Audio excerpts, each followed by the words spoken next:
वेद बातमीचा, लढा सत्याचा, निर्भीड पत्रकारितेचा, राजकारणातील महत्त्वाच्या बातम्यांच्या अपडेटसाठी आजच आपल्या यूट्यूब चॅनेलला क्लिक करा आणि रोज अपडेट मिळवण्यासाठी चॅनेल सबस्क्राइब करा. नमस्कार, आपण पाहत आहात वेद बातमीचा. प्रवरा माध्यमिक विद्यालय जरेकाठी येथे रिमझिम पावसात आजी आजोबा मेळावा उत्साहात संपन्न. लोकनेते डॉक्टर बाळासाहेब विखे पाटील, प्रवरा ग्रामीण शिक्षण संस्थेच्या मुख्य कार्यकारी अधिकारी सुष्मिता विखे यांच्या नाती जपूया संस्कार रुजवूया या संकल्पनेतून प्रवरा माध्यमिक विद्यालय झरेकाठी येथे आजी आजोबा मेळावा मोठ्या उत्साहात पार पडला. कार्यक्रमाच्या अध्यक्षस्थानी ज्येष्ठ नागरिक सूर्यभान वाणी उपस्थित होते. कार्यक्रमात आजी आजोबांचा पुष्पगुच्छ देऊन सन्मान करण्यात आला. विद्यार्थ्यांनी स्वागत गीत, सांस्कृतिक कार्यक्रम आणि मनोगतांद्वारे आजी आजोबांप्रती असलेला आदर आणि कृतज्ञता व्यक्त केली.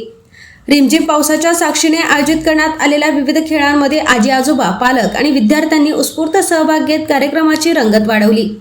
विद्यालयात उभारण्यात आलेला आकर्षक सेल्फी पॉइंटही उपस्थितांसाठी विशेष आकर्षण ठरला.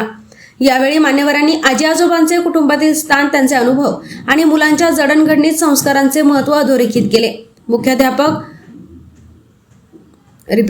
मुख्याध्यापक कडू यांनी आजी आजोबांचा सहवास ही मुलांच्या सर्वांगीण विकासाची अमूल्य शिदोरी असून अशा उपक्रमांमुळे पिढ्यांमधील प्रेम, जिव्हाळा आणि संस्कारांचे बंध अधिक दृढ होतात असे सांगितले. कार्यक्रमाला पालक, ग्रामस्थ, शिक्षक, विद्यार्थी आणि आजी आजोबांची मोठ्या संख्येने उपस्थिती लाभली. उपस्थित आजी आजोबांना अल्पोपहार देऊन कार्यक्रमाची सांगता करण्यात आली. सोमनाथ डोळे, वेद बातमीचा, संगमनेर.